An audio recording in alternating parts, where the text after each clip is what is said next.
Acceleration due to gravity due to earth's rotation. बैठ जा भाई, बैठ जा, बैठ जा, बराबर।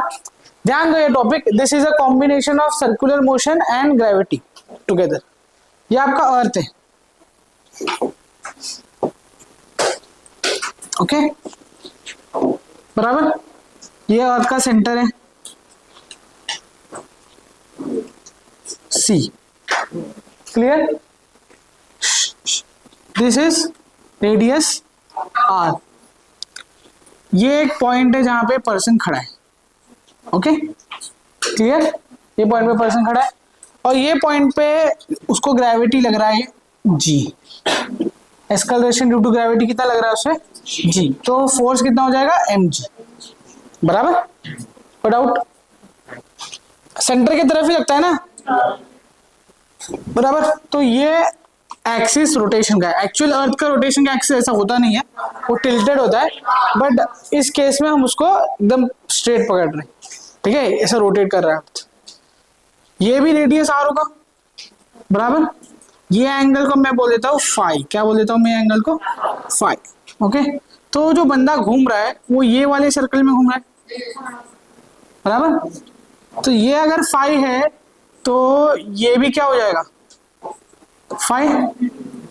तो ये वाला पार्ट क्या हो जाएगा? R cos phi. इधर तक क्लियर, बराबर। अब एक जो बंदा सर्कल में गोल घूमता है उस पर कौन सा फोर्स लगता है? Centrifugal force, okay.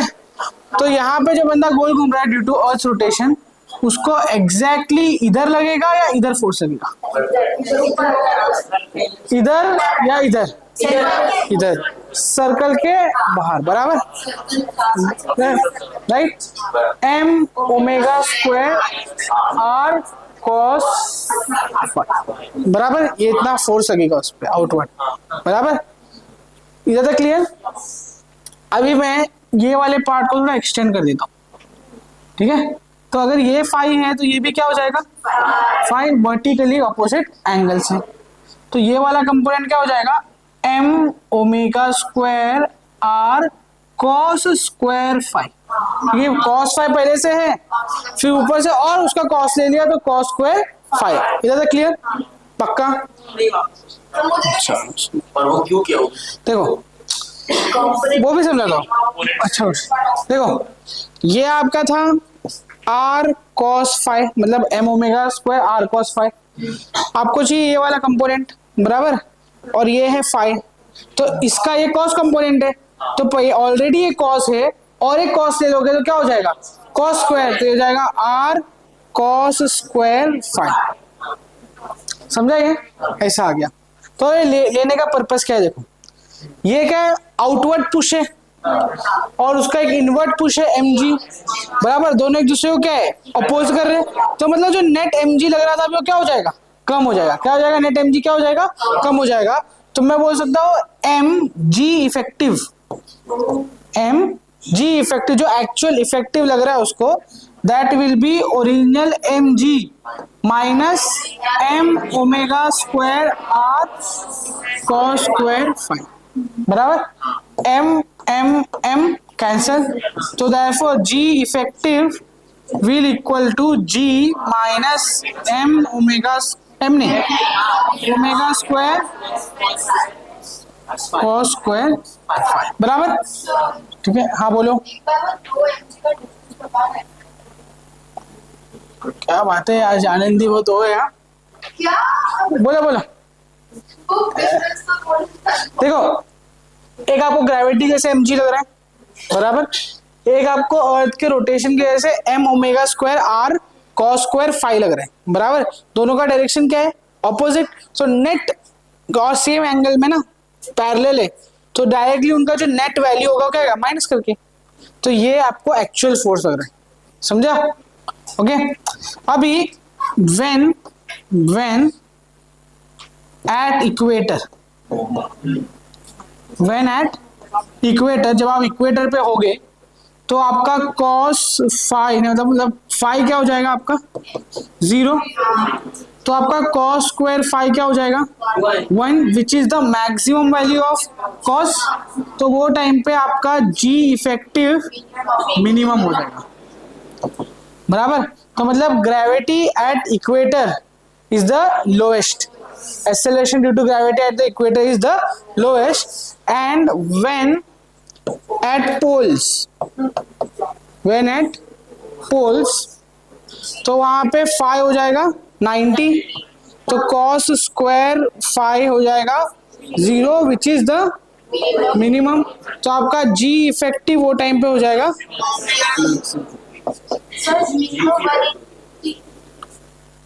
90, 0 से 90 है बस, 180 नहीं है, वो तो ऐसे भी ऐसी सेम दिखा, समझाइए, लिख लो, समझाइए, गुनवा सर ने करवाया होगा एक साथ में। हाँ ये एक्चुअली उस सर्कुलर का पार्ट नहीं है बट ठीक करवा देते हो। हाँ एक ही कॉन्सेप्ट है सर्कुलर, और यही रीजन क्या है अर्थ का शेप बल्ज है, क्योंकि इधर ज्यादा फोर्स से लगता है, उधर मतलब यहाँ पे ग्रेविटी ज्यादा है तो दबाती है, यहाँ पे कम है तो बाहर आता है, इसलिए बल। हाँ तो वही ना, वो रोटेशन की वजह से तो हो रहा है। If the radius of Earth were to shrink by 1%, if radius of Earth were to shrink by 1%, full stop, its mass remaining the same, full stop, its mass remaining the same, full stop, its mass remaining the same, full stop, what would be the new acceleration due to gravity on Earth's surface?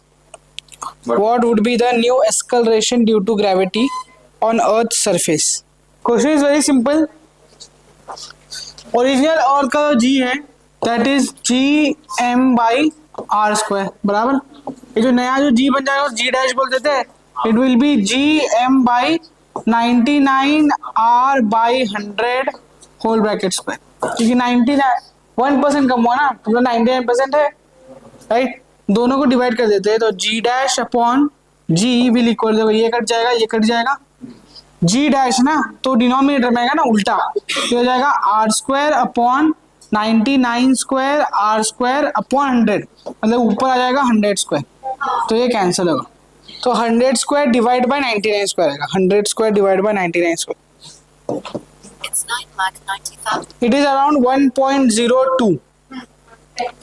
Okay, so therefore G dash will equal to 1.02 times 10, so therefore G dash is equals to 10.2 meter per second. समझा? Next, at what angular speed should Earth rotate? At what angular speed should Earth rotate? At what angular speed should Earth rotate so that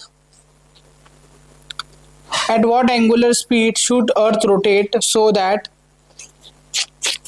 apparent value of G at equator becomes 0?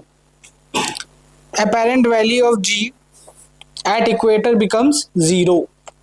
लिखा? Question mark. What will be the length of the day in this situation? Apparent value of G at equator becomes 0. लिखा? Question mark. What will be the length of the day in this situation? What will be the length of the day in this situation? Take G equals to 9.8.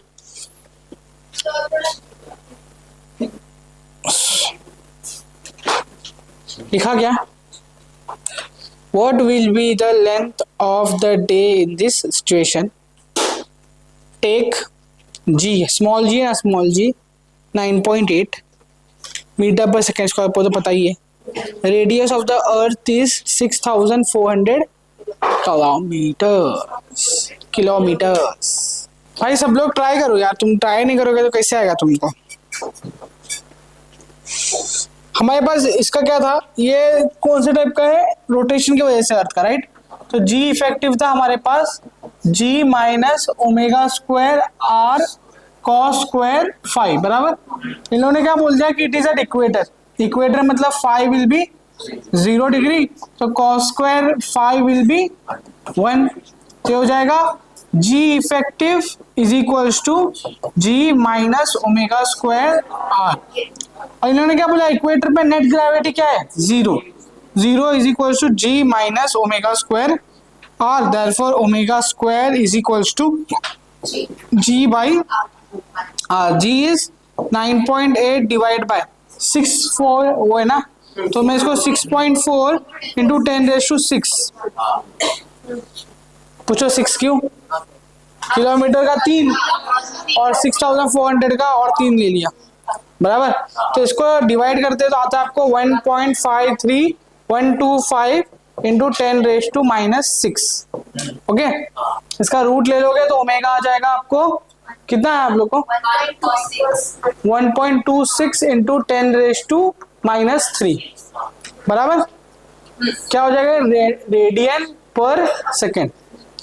Now the speed which is rotating ना बहुत ज्यादा है, बताइए, सोचो तुम्हारा g0 होने का मतलब क्या होता है कि you can't even touch the surface. तो जैसे आप इक्वेटर पर आपको भगा दे रहा हो, इक्वेटर से इतना फास्ट घूम रहा है, पर दिखने में ओमेगा कितना छोटा लग रहा है, क्योंकि अर्थ का सर्कमफरेंस इतना बड़ा है, ठीक है, समझ रहे हो। कई स्टार्स इससे भी फास्ट रोटेट करते हैं, समझाइए, बराबर। अभी तुमको क्या बोला है, time period of the day कर रहा तो पूरा सर्कल ही है ना कंप्लीट, उससे ज्यादा तो करेगा नहीं, तो ज्यादा से ज्यादा एंगल कितना कवर करेगा, 2 पाई, बराबर। तो हमें तो पता है omega is what 2 pi by T. तो टी क्या होता है, टाइम पीरियड ऑफ 1 रेवोल्यूशन या रोटेशन, जो भी आप बोल रहे हो। तो T will equal to 2 pi upon 1.26 into 10⁻3, तो 6.28 डिवाइड बाय 1.26, 4.984, तो इट इज 4.984 इंटू 10⁻3, तो इट इज 4984 सेकेंड्स, जिसको आप 60 से डिवाइड करोगे तो 4984 डिवाइड बाय 60, तो इट इज अप्रोक्सीमेटली 83 मिनट्स। तो अर्थ अपना एक रोटेशन 83 मिनट में कंप्लीट कर रहा है, तो एक दिन इज 83 मिनट्स। सोचो फिर आप वो ऐसे इक्वेटर पे खड़े रहोगे तो डायरेक्ट लॉन्च हो जाओगे स्पेस में।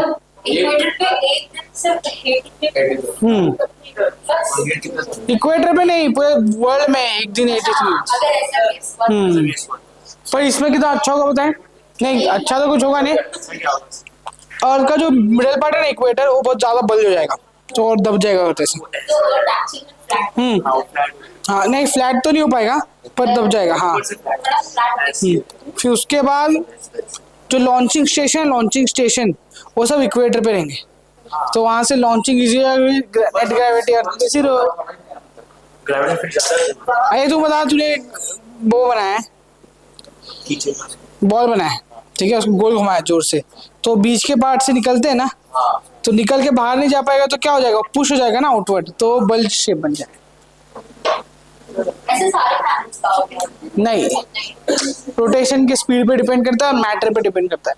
अगर गैस क्लाउड है तो उसमें क्या ही शेप, तो गैस क्लाउड का नहीं, और majority of the planets are gas clouds, तो वहां पे नहीं दिखेगा पैटर्न आपको, वो सॉलिड प्लैनेट में दिखेगा, पर उसका मास उतना हो जाएगा। मर्क्यूरी में नहीं दिखेगा, मार्स में दिखेगा, क्योंकि उनका मास उतना है ही नहीं जो कि वो बाहर फेंके, बराबर, ऐसा होता है, क्योंकि सेंट्रीफ्यूगल फोर्स भी एट द एंड मास पे डिपेंड करता है। Find the height over the earth surface at which, find height over the earth surface at which weight of a body becomes half of its value on surface. Find the height over the earth surface at which weight of body becomes half of its value on surface. Half of its value on surface. और ये देखो, तुम्हारा equation था GH is equals to G upon 1 plus H by R whole square, ये आ गया था हमको एक टाइम पे। इसके बाद हमने ऊपर लिया, फिर वो बाइनोमियल थ्योरम लगाया, और फिर 2b लगाया था। देख लो तुम, देख लो, तुम्हें देख नहीं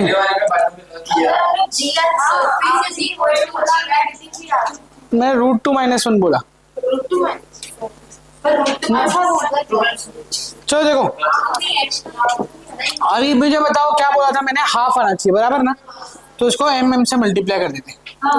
तो ये हो जाएगा 1 इसको इधर ले लिया तो 1/2 आ जाएगा, हाफ हो गया ना, तो ये हाफ और ये 1 तो 1/2 is equals to 1/1 + h/r whole bracket square. इधर गया उधर गया तो 1 + h/r whole square is equals to 2 square. Root ले लेंगे दोनों साइड, ऑफ कोर्स -√2 हो नहीं सकता है तो नेगेटिव हो जाएगा, तो सिर्फ हम उसको एलिमिनेट करके सिर्फ √2 लेंगे, तो हो जाएगा 1 + h/r is equals to √2। Therefore h/r is equals to √2 - 1. Therefore h is equals to r into √2 - 1. Therefore h is equals to 2650 kilometre. उससे भी वही आएगा, सही वही आएगा, ये खुद यूनिवर्सल से आया यार।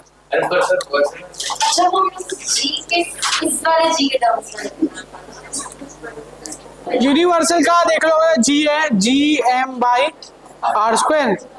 GH है Gm/r + h होल ब्रैकेट 2 क्यों आएगा?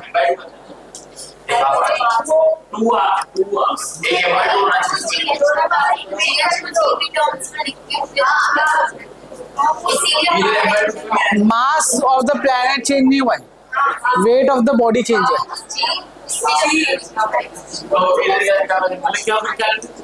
यहाँ पे ये हो जाएगा, ये GH हो जाएगा, ये जो हो जाएगा G/2।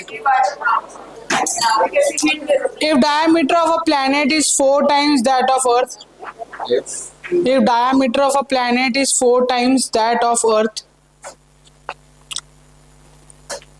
if diameter of a planet is 4 times that of Earth, full stop. Find the period of pendulum, ये कर सकते हो ना तुम, period of pendulum. Find the period of pendulum on the planet. Find the period of pendulum on the planet, comma. Find the period of pendulum on the planet, comma. If it is a seconds pendulum on Earth. If it is a seconds pendulum on Earth. पता है seconds pendulum क्या होता है? Time period का 2 second होता है, time period का 2 second होता है वो सेकंड्स पेंडुलम का मतलब टाइम पीरियड इज 2 सेकंड। तो अर्थ पे और सेकंड्स पेंडुलम है, तो वो प्लैनेट में क्या होगा? Full stop. Take mean density of the planet equal to that of earth. चलो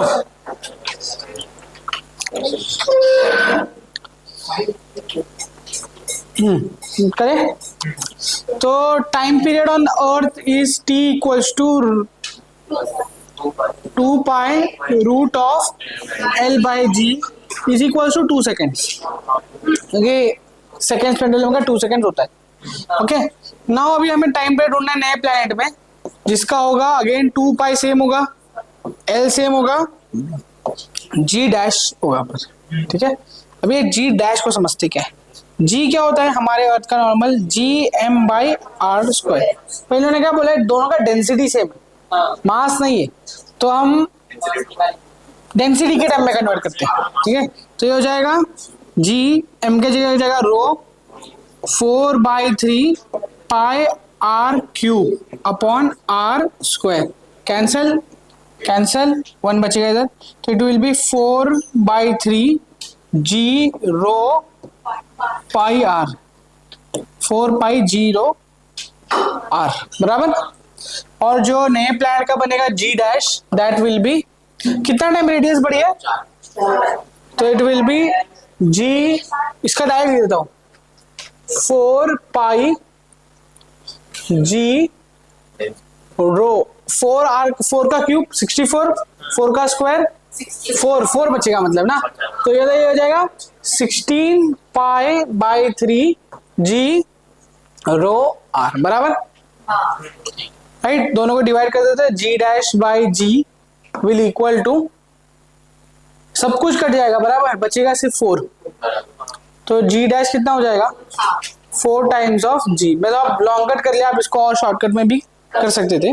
ओके, तो ये दोनों को भी इक्वेशन को डिवाइड कर देते हैं, ये दोनों को डिवाइड कर देंगे तो क्या आ जाएगा, T dash upon T is equal to, नहीं तो यहाँ पे डायरेक्ट पुट कर देंगे, जो जी डैश आया आपको क्या आया, 4 टाइम्स ऑफ जी आया, तो ये हो जाएगा 2 pi root of L by 4g। 4 root से बाहर जाएगा 2 हो जाएगा बराबर, तो ये हो जाएगा 1/2 bracket 2 pi root of L by g, और ये कितना था 2, तो 1/2 into 2, answer is 1 second. Clear? This is the potential energy in system of particles due to gravitational attraction. Points में first point, this is the potential energy in system of particles due to their gravitational interaction, due to their gravitational interaction, due to their gravitational interaction, due to their gravitational interaction लिखा, full stop. Second,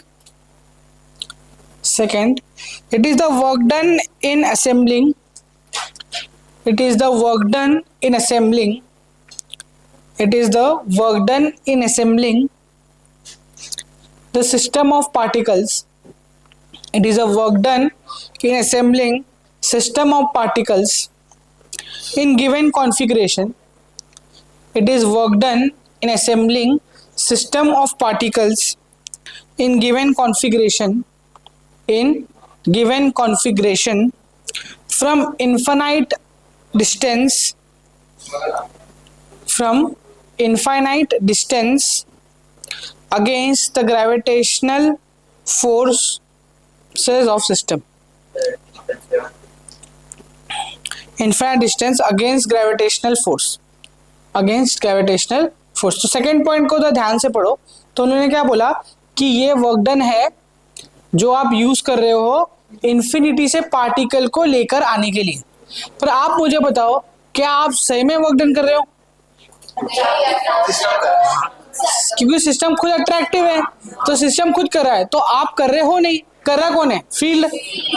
तो मतलब kind of आप energy ले रहे हो बस, बराबर। तो इसलिए potential energy in gravitational field is always negative, क्योंकि आप खुद कुछ करते ही नहीं हो। बट यही अगर आप उसमें चले जाओ इलेक्ट्रोस्टैट्स में, तो पॉजिटिव के बीच में क्या होता है, रिपल्शन। तो अगर उसको लेके आना इन्फिनिटी से, तो आपको क्या करना पड़ता है, मेहनत करना पड़ता है, एक्चुअल में करना पड़ता है। तो इसलिए उसका पोटेंशियल एनर्जी क्या होता है, पॉजिटिव होता है। समझा? पॉजिटिव नेगेटिव कैसे डिसाइड करना है, समझा? कि ये देखो कि आप कर रहे हो या फील्ड कर रहे हैं। अगर फील्ड कर रहे हैं तो नेगेटिव, अगर आप कर रहे हो तो पॉजिटिव। जो थर्मोडायनेमिक्स से भी हमने देखा है कि सिस्टम करेगा तो पॉजिटिव, सिस्टम पे कर रहे कोई तो नेगेटिव। समझा? Third, as gravitational forces are always attractive, देखो थर्ड पॉइंट यही है, as gravitational forces are always attractive, as gravitational forces are always attractive, comma, as gravitational forces are always attractive, comma, work done against these forces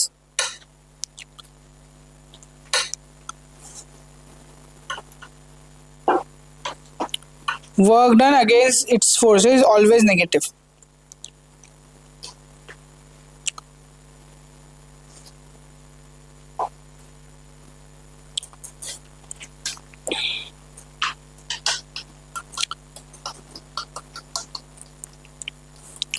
लिखा? पक्का? Done? चलो करते, heading लिखो, potential energy of 2 point masses, potential energy of 2 point masses, potential energy of 2 point masses. Okay, ये आपका एक मास है m1, okay, और दूसरा एक मास है आपका m2 एट इंफिनिटी। कहां पे? m2 at infinity. ओके, अभी ये m2 को आपको लेकर आना है ये पॉइंट पे, जो कि कितना डिस्टेंस है, r डिस्टेंस दूर है। कितना डिस्टेंस दूर है? r डिस्टेंस दूर है। ओके, बराबर। आपको लेके आना है, आपको एक्चुअली में आपको नहीं लेके आना, फील्ड ही लेके आ रहा है, ठीक है। तो फील्ड इस पे लगाएगा फोर्स, बराबर। तो समझो सर डी एक्स डिस्टेंस लगाया, क्योंकि फोर्स तो चेंज होगा हर बार, दूर रहेगा तो कम होगा, पास आते रहेगा तो वो बढ़ जाएगा, तो मतलब force is a variable, okay. तो मैं एक छोटे से डिस्टेंस डी एक्स के लिए फोर्स डिफाइन करता हूं, that will be D F is equal to G m1 m2 by वो जो dx, dx होगा क्या, dx नहीं होगा, आप x लोगे, सिर्फ क्या लोगे x, थोड़ा सा डिस्टेंस x स्क्वायर, हाँ x स्क्वायर हुआ ना, फोर्स है ना, x स्क्वायर। तो ये इसको इन्फिनिटी मत ले लो, उसको वो ले लो, x ले लो कोई तो डिस्टेंस, ठीक है, इन्फिनिटी मत, पर स्टार्ट हम इन्फिनिटी से करते हैं, ये वहां पे जीरो होता है काइंड ऑफ, तो और infinity in the sense infinity कुछ होता ही नहीं है देखा जाए तो it is very close to zero but not exactly zero kind of, ठीक है। तो it is not infinity, somewhere X, ठीक है, और वहां से वो आ रहा है, ठीक है। अभी मैं ये बोल दूंगा ना समवेयर एक्स, ठीक है, तो ये भी गलत हो जाता है, क्यों, क्योंकि अगर एक्स में उसका ऑलरेडी एनर्जी है, ठीक है, तो फिर आप जो कैलकुलेट कर रहे हो वो तो एक्स्ट्रा हो गया, तो वो जो है वो क्या है, बराबर। तो इसलिए हम बोलते हैं इन्फिनिटी से ही आ रहा है, तो जीरो प्लस जितना हमने फील्ड ने किया वो पूरा ऐड हो रहा है, ठीक है। तो देखो अगर मैं इन्फिनिटी ना बोलूं, ठीक है, तो अगर मैं इन्फिनिटी नहीं बोलूंगा तो इसका मतलब उसके पास कुछ तो एनर्जी था ऑलरेडी पहले से, ठीक है, फिर आपने उस पर फील्ड ने वर्क करके और उसमें ऐड किया, तो वो क्या था उसके बारे में कुछ इन्फॉर्मेशन है क्या तुम्हें, नहीं, तो जितने भी डेरिवेशन गलत हो जाएंगे। तो इसलिए हम इन्फिनिटी से बोलते हैं कि जो भी उसके पास है वो हमारी देन है, समझा, पक्का समझ रहा है, थोड़ा वेग नहीं हो रहा है तुम्हारे लिए कॉन्सेप्ट, ओके। तो हमें ढूंढना है अभी वर्क डन, तो डी डब्ल्यू जो वर्क डन होगा that will be F dot D X, ये डी एफ नहीं होगा, it will be just F, displacement D X होगा तो F dot D X, am I clear, ठीक है। तो नेट वर्क डन हो जाएगा आपका integration of F D X, बराबर, और साइन आएगा नेगेटिव, क्यों बोलो, क्योंकि आप वर्क डन नहीं कर रहे, फील्ड कर रहे हैं, बराबर, इससे नेगेटिव है। तो एफ क्या है हमारा, माइनस जी m1 m2 बाहर आ जाएगा, integration of 1 by X square D x, ठीक है। कहां से कहां जा रहा है ये, इन्फिनिटी से आर तक, बराबर, समझा। और अगर इन्फिनिटी नहीं ले तो फिर ये वेरिएबल बन जाएगा और मच हो जाएगा, ठीक, क्लियर। तो हो जाएगा minus G m1 m2, 1 by X square का हो क्या होता है, माइनस 1 बाई एक्स, क्या होता है, minus 1 by X from infinity to R, बराबर। तो upper limit minus lower limit, तो ये हो जाएगा माइनस जी m1 m2, ये शायद माइनस ही रखना चाहिए हमको, माइनस ही रखती कि ये हम ऑलरेडी उसको ले लेना, माइनस मत लो, ये फाइनल आंसर में ऑटोमेटिकली माइनस आ जाएगा, ठीक है, फील्ड का करने की वजह से, हाँ ठीक है, दिख रहा है ये। फिर यहाँ पे अगर अप्लाई करेंगे तो it will be G m1 m2 bracket minus 1 by R minus 1 by infinity, तो 1 बाई इंफिनिटी इज 0, तो ये मल्टीप्लाई हो जाएगा, तो this will be minus G m1 m2 by R, तो ये आ गया आपको वर्क डन। और ये जो वर्क डन हुआ है ये हीट वीट का तो लॉस हुआ नहीं रहेगा ऐसा कुछ, तो जो भी आपने मेहनत किया है, जो भी जिसने भी मेहनत किया वो सब किस कौन से फॉर्म की एनर्जी में चला गया, पोटेंशियल, वो इतना स्लोली मूव कर रहा है डीएक्स की हर पार्ट में स्टॉप हो रहा है, फास्ट नहीं बढ़ रहा नहीं उसका, ठीक है, तो मतलब काइनेटिक तो हुआ नहीं, तो कौन सा एनर्जी बचा, पोटेंशियल, बस यही लिखना है तुमको, therefore यही पढ़ा है तुमने, तो W is equals to U is equals to minus G m1 m2 by, तो ये आ गया तुम्हारा पोटेंशियल एनर्जी का फॉर्मूला, किसका, पोटेंशियल एनर्जी का। Next, gravitation interaction energy for a system of particles, gravitation interaction energy for a system of particles, या आप लोग खुद से कर लेना। मतलब ये n पार्टिकल्स है ना, तो वन वन तो होगा नहीं, 1 2 होगा, फिर R 1 3 होगा, ऐसा बहुत सारे बनेंगे ना। तो ये मैं पूरे कॉम्बिनेशन को RIJ लिखता हूँ, ठीक है। तो जो टोटल इंटरएक्शन एनर्जी है ग्रेविटी का, that will be, the formula for that will be -1/2, ठीक है, sigma I equals to 1 till n बराबर sigma I equal J equal to 1 to n, ठीक है, फिर G MI MJ upon RIG। तो मतलब ये तुम जब एक्सपांड करोगे तो दिखेगा तुम्हें, अब भी नहीं दिखेगा ये, ठीक है। इसको क्या कहते हैं? तो ये एक वो होता है क्या, तुम लोगों ने कोडिंग किया है? कोडिंग में इटरेशन होता है, इटरेशन वर्ड सुना है? अरे यार कोडिंग तो सबको था यार तुम लोग को।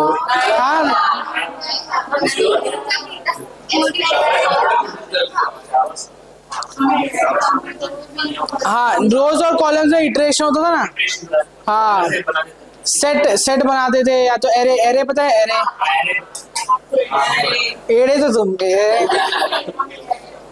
एआई तो तुम्हें, और एरे नहीं पता है। एआई डेटा कैसे एनालाइज करता है?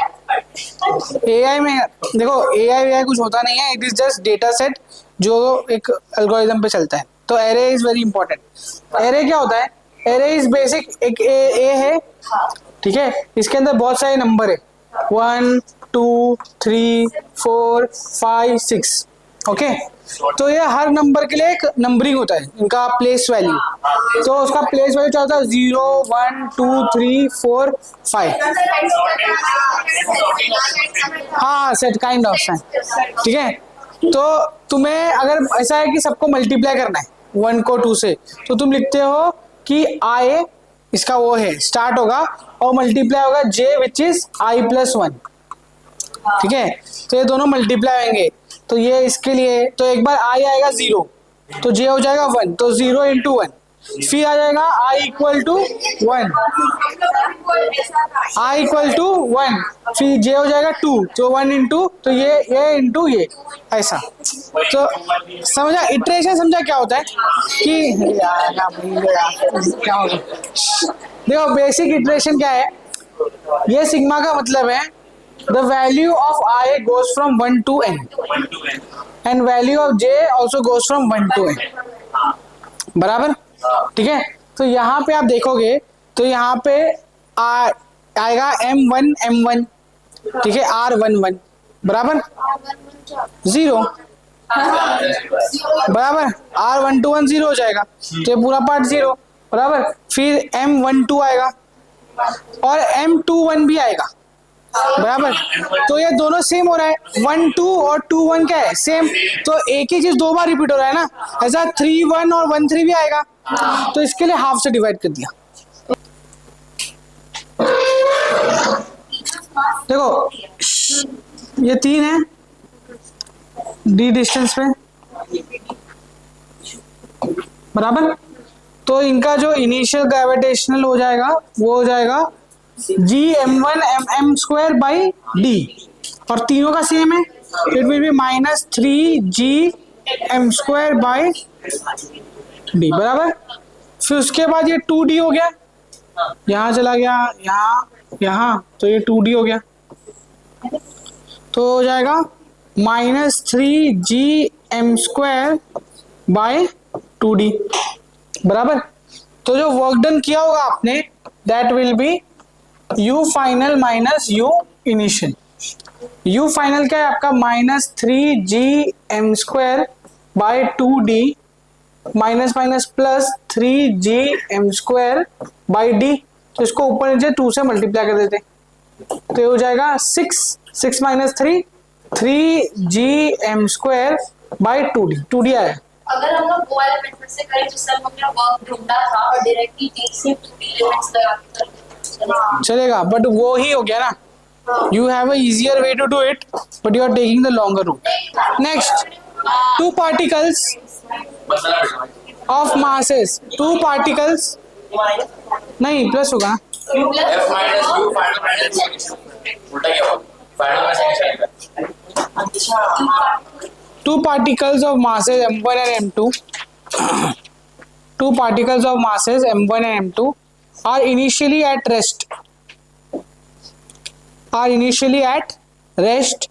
at infinite separation are initially at rest at infinite separation are initially at rest at infinite separation full stop लिखा when released comma nice when released comma find the relative velocity of approach when released comma find the relative velocity of approach when they are at a separation d when they are at a separation d तो उनका जो energy है net energy total energy E होता है you मत लेना energy will be 0 जब वो डी डिस्टेंस पे आ गए तो ये पार्टिकल यहाँ मूव कर रहा है वेलोसिटी v1 से ये पार्टिकल यहाँ मूव कर रहा है वेलोसिटी v2 से और दोनों के बीच में डिस्टेंस है d तो वो टाइम पे उसका जो ई फाइनल है वो हो जाएगा u final plus kinetic energy final बराबर वहां पे तो कुछ नहीं था उसके पास बराबर यू मतलब पोटेंशियल एनर्जी क्या हो जाएगा g m1 m2 by d minus plus kinetic energy क्या हो जाएगा half m v1 square plus half m v2 square बराबर ये तो पॉजिटिव होगा क्योंकि काइनेटिक एनर्जी नेगेटिव नहीं होता है क्लियर बराबर और दुनिया में एनर्जी क्या होती है कंजर्व तो दोनों क्या होना चाहिए सेम तो मतलब minus G m1 m2 by D plus half m v1 square plus half m v2 square equal to 0 तो half m v1 square plus half m v2 square equals to g m1 m2 by d बराबर तो यहां से m m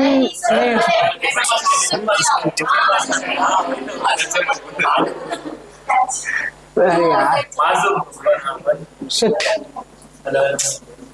तो हम ऐसे कर सकते हैं पहले v1 का जो है वो मास 1 का इक्वेट कर लेंगे फिर मास 2 का इक्वेट कर लेंगे और फिर v1 प्लस v2 कर लेंगे तो ऐसा कर सकते हो तुम लोग हम लोग एक-एक का एक-एक का करना पड़ेगा हम लोग ऐसा हाँ एक एक करना पड़ेगा कुछ v में कोई रिलेशन दिया है क्या हमको नहीं दिया है ना तो आप एक-एक का निकाल के एक एक का निकाल के करना पड़ेगा ज्यादा टाइम लगेगा कर लो यहाँ से निकाल लो एक एक का आपको तो गलत है इसमें लोग गलत है इसको छोड़ दो यहाँ पे फिर पर सर घर पे कंटिन्यू तो एक बार चेक कर लेता मैं गलत बोलता होगा शायद लिख दो आंसर के हां क्योंकि अभी नीचे वापस और एक बार बोल देता हूँ मैं आप लिख दो हाँ उनको बोल v1 बोलता हूँ v1 ठीक है root of 2g upon d m1 plus m2 root के बाहर इंटू m2 हाँ मोमेंटम भी कंजर्व करना देखो अभी यहाँ पे देखो यहाँ पे सुनो यहाँ पे दो वेरिएबल है तो आपको दो इक्वेशन लगेंगे सॉल्व करने तो ये हो गया एक इक्वेशन 1 सेकेंड इक्वेशन हो जाएगा मोमेंटम का कंजर्वेशन तो ना initial momentum was 0 final momentum है m1 v1 minus m2 v2 ये डायरेक्शन अलग अलग है तो m1 v1 equal to m2 v2 therefore v2 हो जाएगा m1 v1 बाय m2 तो अब इसको सब्स्टिट्यूट कर दो यहाँ पे और आपको आंसर मिल जाएगा हां तो हम सेम ओके ध्यान दो यहाँ पे तो सब्स्टिट्यूट कर दे यहाँ पे तो it will be half m1 v1 square plus half m2 इसके आएगा m1 square v1 square by m2 square, तो ये cancel equal to G m1 m2 by D. ठीक है, तो यहाँ से m1 गया, ये यहाँ से m1 गया, यहाँ से m1 गया, बराबर। तो हो जाएगा v1 स्क्वायर कॉमन आ जाएगा दोनों में, तो हाफ v1 स्क्वायर कॉमन ले लिया मैंने, तो यहाँ पे क्या बचेगा 1 plus m1 by m2 equal to G m2 by, बराबर, राइट। अभी इसको उधर देखो, उधर भेज दो, तो हो जाएगा v1 square is equal to m2 plus m1 upon m2, ठीक है, is equal to 2g m2 by D. Therefore, v1 square is equals to 2g m2 square divide by d m1, क्या हाथ हो गया नीचे, सिर्फ तो रिलेटिव नहीं, मैं सिर्फ v1 बता रहा हूँ तुमको। तो v1 will be root of 2g by d m1 plus m2 into, ये m2 स्क्वायर है ना, तो m2 बाहर आ जाएगा। और V2 के लिए भी सेम, v2 के लिए भी सेम होगा, बस m1 बाहर आ जाएगा। ठीक है, दोनों को सब्ट्रैक्ट कर दो। हाँ दोनों, हाँ सेम डायरेक्शन में ना, तो ऐड। हाँ, it is defined as gravitation interaction energy.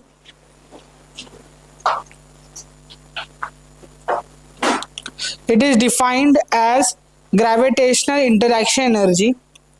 It is defined as gravitational interaction energy of a unit mass, of a unit mass, of a unit mass placed at a point in gravitational field. Placed at a point in gravitational field. Placed at a point in gravitational field. इसके और 10 definition है, पर हमें उससे bother नहीं कर रहा है, विद टॉपिक को आते जाएंगे, हम करते जाएंगे। तो सोचो एक ये पार्टिकल है, उसका एक फील्ड है, पार्टिकल कहाँ है वो नहीं पता हमें, हमें पता है एक फील्ड है। ठीक है, फील्ड में वो जो हमारा टेस्ट मास है वो यहाँ पे, ठीक है, तो ये समझो पार्टिकल भी ले लेते हैं, ये m पार्टिकल तुम्हारा मेजर पार्टिकल है, इन दोनों के बीच में डिस्टेंस है r, उससे वैसे मतलब नहीं होता है कुछ, बोल रहा हूँ मैं, ये फील्ड है, उसके अंदर ये मास है, तो इसका जो पोटेंशियल है, पोटेंशियल जिसका सिंबल होता है v, क्या होता है पोटेंशियल सिंबल v, वो होता है ug, that is interaction energy between this two divide by m not, divide by m not, जिसका यूनिट हो जाएगा जूल पर kg, जूल पर kg। लिख लो, उसमें भी v था ना, हाँ साइन भी सेम है, उसमें भी u ही था पोटेंशियल एनर्जी।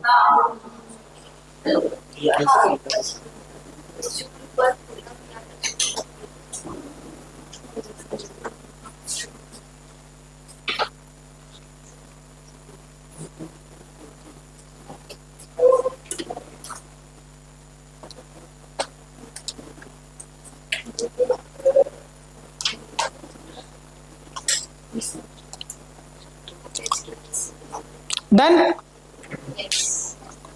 नेक्स्ट देखो, relation between g and v, small g and v, मतलब डायरेक्ट लिखो, relation between gravitational field and, relation between gravitational field and gravitational potential, relation between gravitational field and gravitation potential, relation between gravitational field and gravitational potential.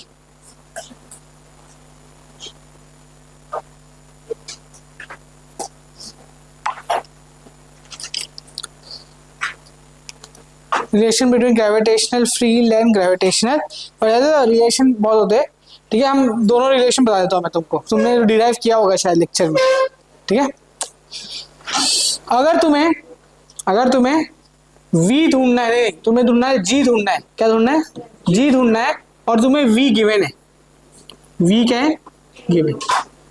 ठीक है, उसके लिए formula होता है, अभी v depend करता है, g जो है g वेक्टर है, and vector could be 3 dimensional, बराबर, राइट, इतना समझा। बट आप अगर वही सोचोगे,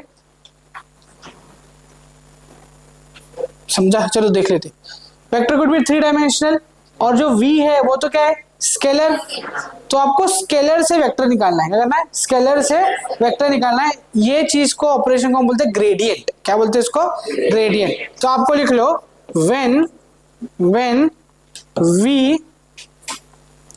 when we find vectors from scalar, those operations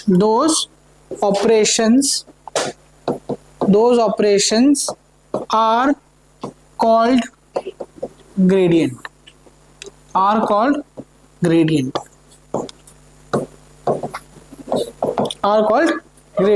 आपने ये पहले भी किया है।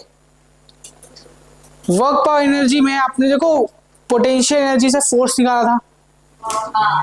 हाँ, तो उसमें भी आपने ग्रेडियंट का ही यूज किया था। ठीक है, समझ रहे हैं?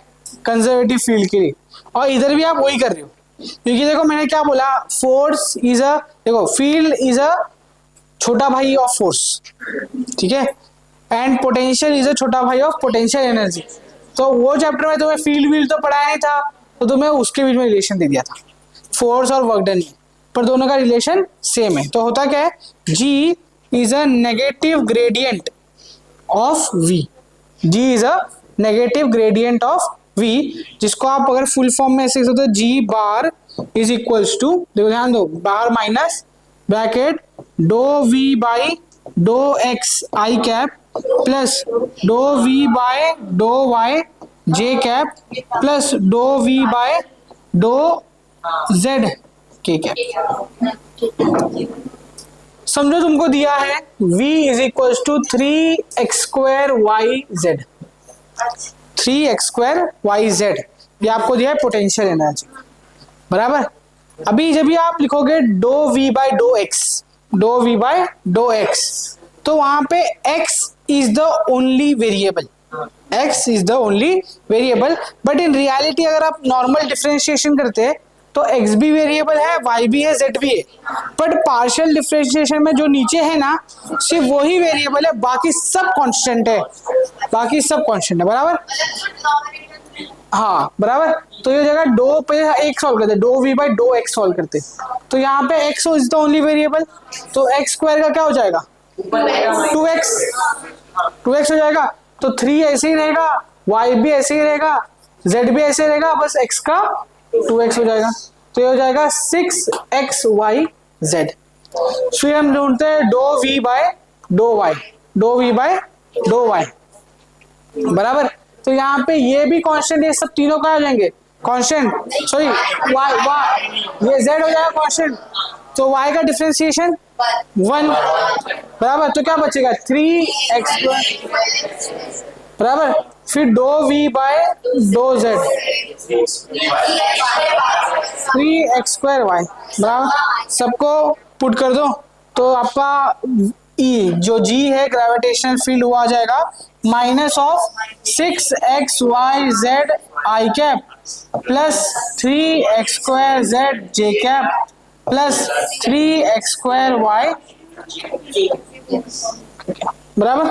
समझा पार्शियल डिफरेंशिएशन, लिख लो, ठीक है। अभी ये समझ गया तुमको। अगर तुम मुझे बोलना इसका उल्टा निकालो, कि तुम्हें वो दिया है G दिया है और V निकालने बोला है, अगर 3 डायमेंशन बोले ना तो मैं निकाल ही नहीं पाऊंगा, एट प्रेजेंट तो मैं निकाल नहीं पाऊंगा, क्योंकि वो टाइप का जो इंटीग्रेशन है वो अभी तक किया नहीं है हम लोग ने, ठीक है, उसको हमको सेपरेट करके करना पड़ेगा, ठीक है। तो उस केस में हम सिर्फ 1 डायमेंशनल की बात करते हैं, किसकी बात करते हैं, सिर्फ 1 डायमेंशनल की। उस केस में आपका 3 डायमेंशन एग्जिस्ट नहीं करता है, आप सिर्फ 1 डायमेंशनल करोगे।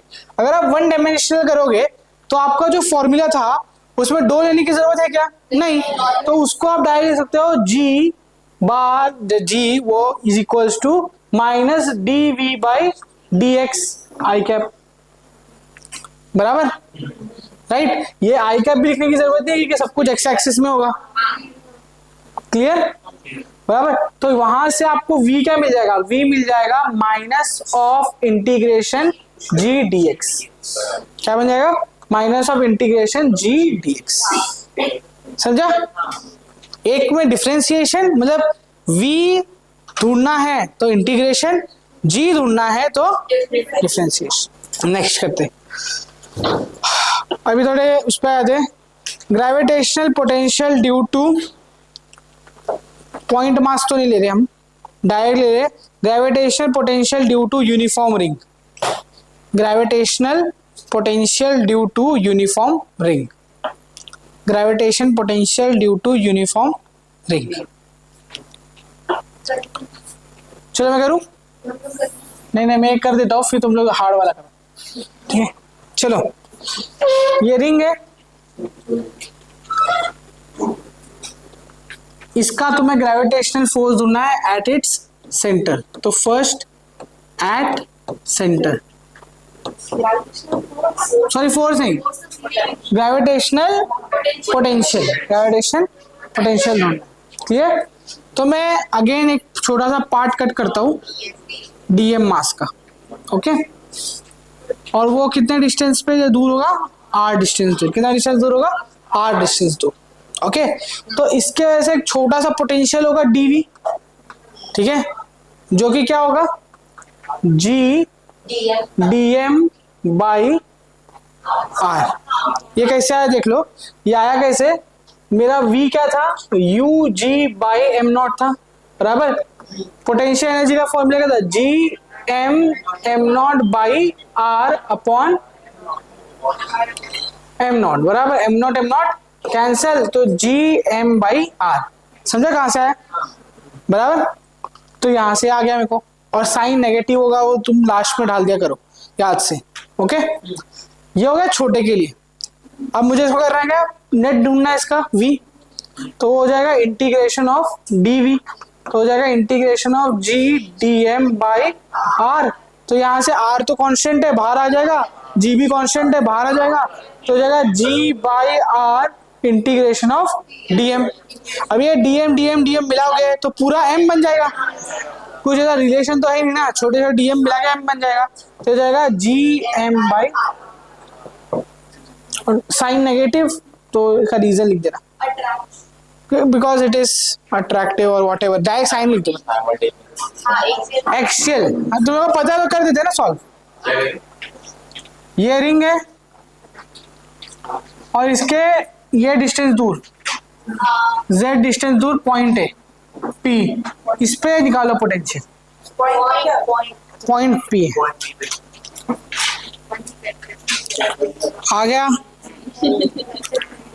चलो लिखो कितना आएगा? Minus G M by root of under root of R square plus Z square. सबको आया?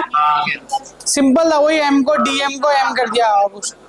नेक्स्ट लिखो, work done in displacement of a body in a gravitational field, work done in displacement of a body in a gravitational field, work done in displacement of a body in a gravitational field,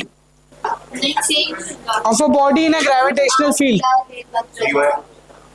same नहीं होगा, उसमें छोटे छोटे circle cut करेंगे, ring cut करेंगे। ये मेरे को करने की जरूरत है क्या? कोई है जिसको नहीं आया तो बोले, मैं कर देता हूँ, छोटा सा है। u ने v is equals to minus G M upon root of,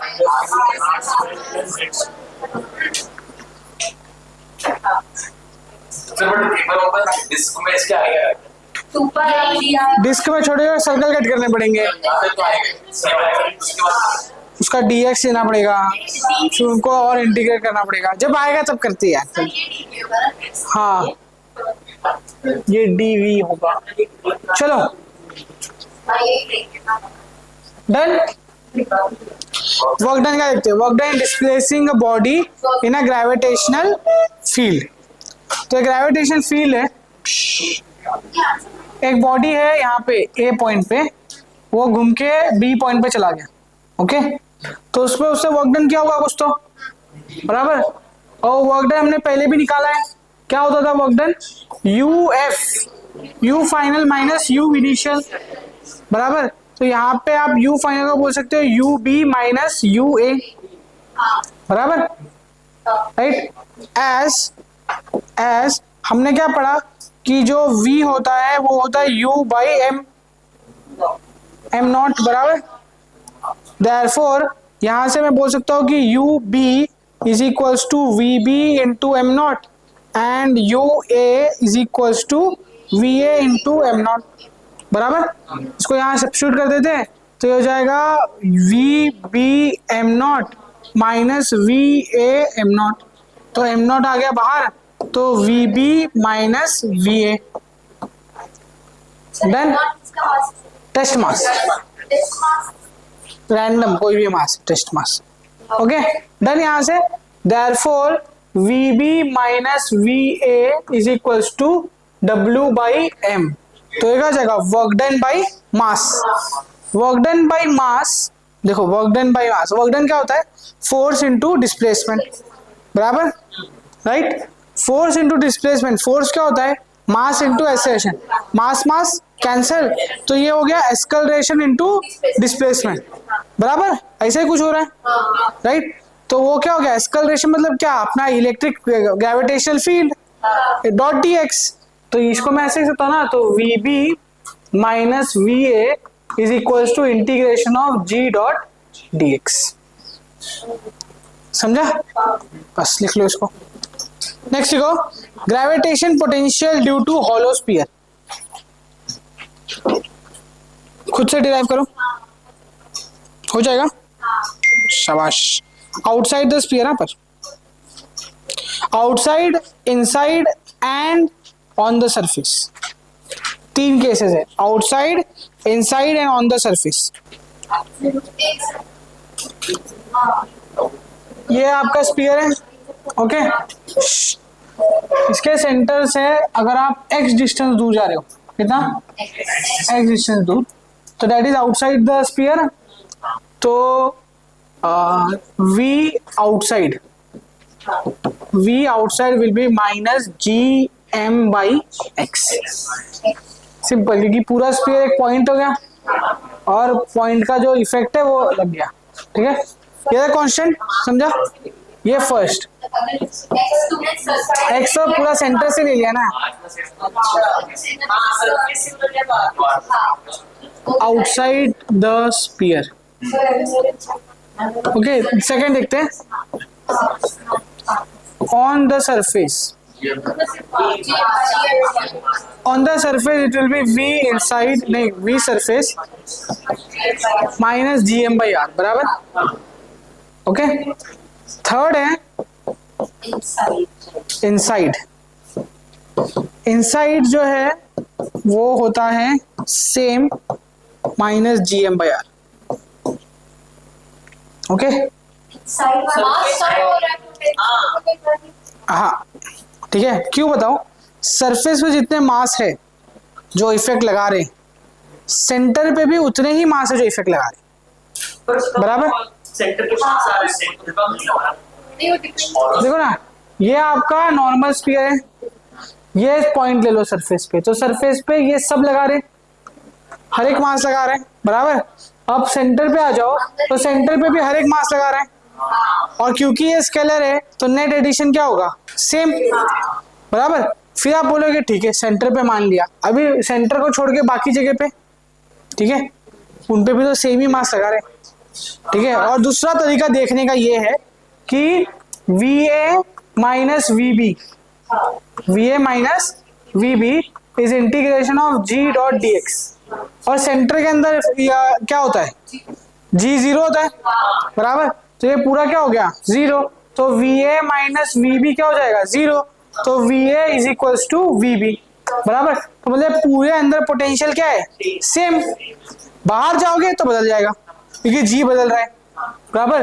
तो जिस पार्ट में जी जीरो है वो पार्ट को हम बोलते हैं इक्विपोटेंशियल सरफेस, क्या बोलते हैं हम इसको, इक्विपोटेंशियल सरफेस। और देखो और एक चीज देखो, इन सबका पोटेंशियल सेम है, इसीलिए यहाँ पे कोई भी ग्रेविटेशनल फोर्स नहीं है।